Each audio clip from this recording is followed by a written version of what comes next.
साखरपुड्या झाल्यानंतर विवाहाआधी जो प्रमुख विधी केला जातो तो म्हणजे हळद लावण्याचा असतो। बऱ्याच ठिकाणी आदल्या दिवशी हळद लावली जाते।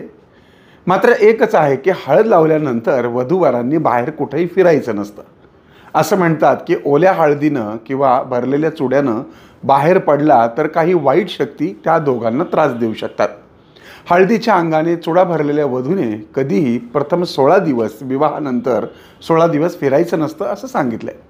आज आपण विवाह विधीपूर्वी हळद का लावली जाते यामागचा कार्यकारण काय भाव आहे तो पाहणार आहोत। तत्पूर्वी आनंद पिंपळकर आनंदी वास्तू हे फेसबुक पेज आणि याच नावाचं यूट्यूब चॅनल लाईक सबस्क्राईब करून बेल आयकॉनला क्लिक करा।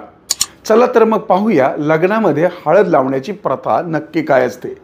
पण हो, याआधी आमचं हळद लागली हे अतिशय सुंदर गोड झुंजू मुंजू हळदीवरचं गीत आमच्या आनंद पिंपळकर आनंदी वास्तू या आपल्या चॅनलवरती आलेलं आहे, ते जरूर पहा। हा कार्यक्रम पाहण्याआधी त्याची ही छोटीशी झलक आपण पाहूयात।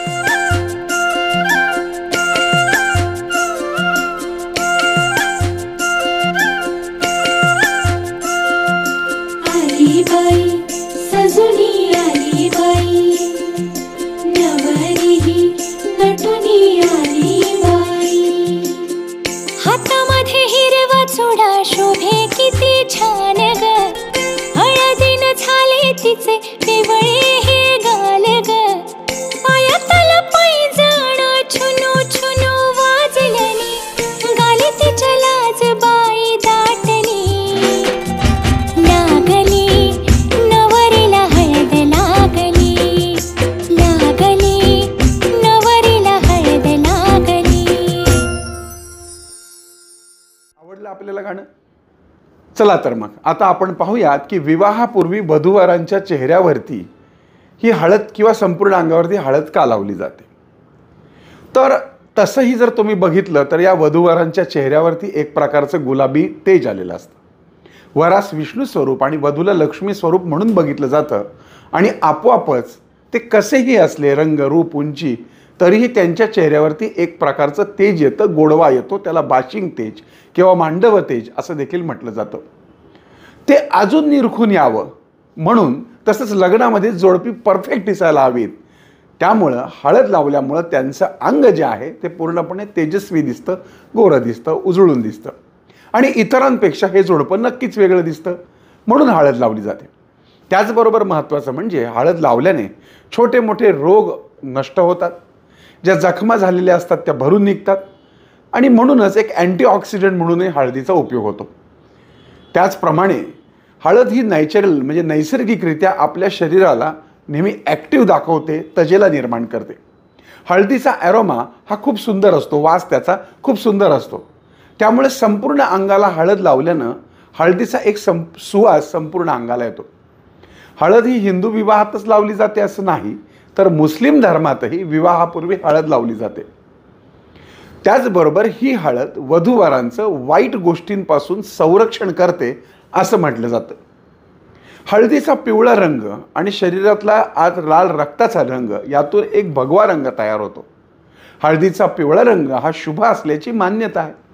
पिवळा रंग भारतीय परंपरेमध्ये अतिशय शुभ गोष्टींचं प्रतीक मानला जातो, उगवत्या सूर्याचं अभेचं प्रतीक मानला जातो। त्यामुळे हळद लावणं म्हणजे जोडप्यांचं नवं आयुष्य सुखी होण्याची प्रार्थनाच असते।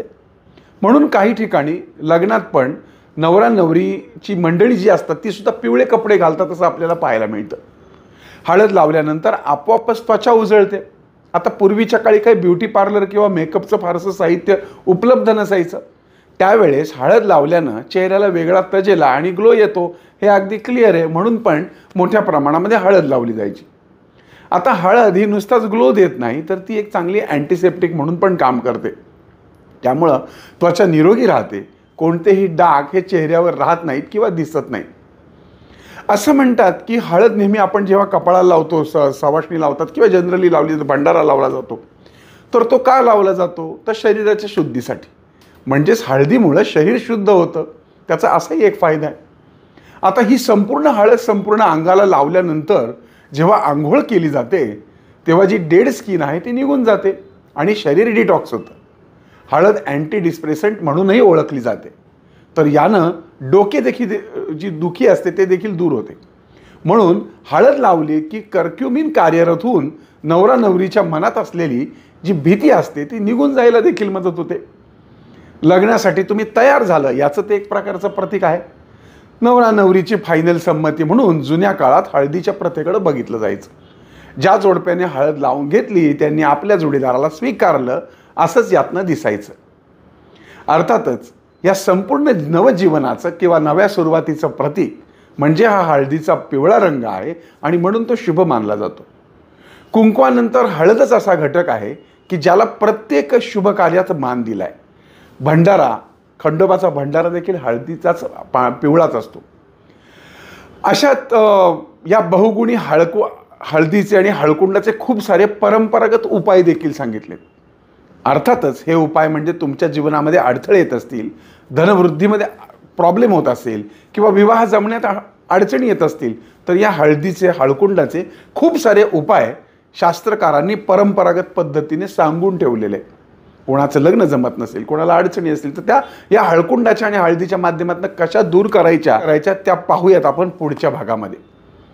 तुम्हाला हा कार्यक्रम आवडला असेल तर निश्चित शेअर करा आणि तुम्ही आमच्या हळद लागली हे अतिशय सुंदर गाणं आनंद पिंपळकर आनंदी वास्तू या फेसबुक पेजवर आम्ही प्रसारित केलेलं आहे, ते तुम्ही पहा.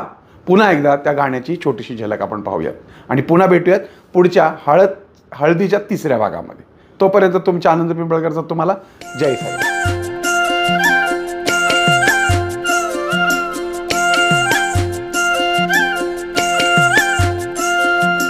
आली बाई सजुनी आली बाई, नवरी नटुनी आली बाई. हातामध्ये हिरवा चुडा शोभे किती छान ग, हळदीनं झाले तिचे